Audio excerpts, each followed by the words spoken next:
राज्यात मोठ्या प्रमाणावर पोलीस भरतीची प्रक्रिया 15 सप्टेंबरपासून सुरू होणार आहे। गृह विभागाने 2024 ते डिसेंबर 2025 या कालावधीत रिक्त होणाऱ्या 10,000 पदांची भरती करण्यास मंजुरी दिली आहे। मात्र सध्या तीव्र उन्हाळा आणि पावसाळ्याच्या अडचणी लक्षात घेऊन भरती गणेशोत्सवानंतर सुरू करण्याचा निर्णय घेण्यात आला आहे। गणेशोत्सवानंतर होणार मोठी भरती। महाराष्ट्रात गणेशोत्सव मोठ्या उत्साहात साजरा केला जातो। यंदा ऑगस्ट 27 रोजी गणेश आगमन होणार असून 6 सप्टेंबरला विसर्जन मिरवणुका निघतील।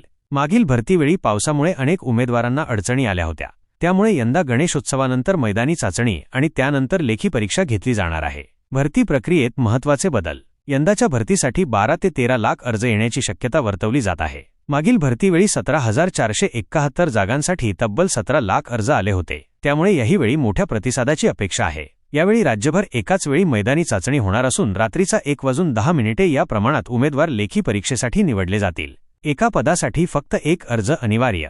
उमेदवारांना एका पदासाठी केवळ एक अर्जच भरता येणार आहे।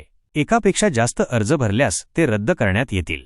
तसेच एका जिल्ह्यात अर्ज केलेला उमेदवार जर दुसऱ्या जिल्ह्यातील चाचणीत सहभागी झाला तर तो अपात्र ठरेल।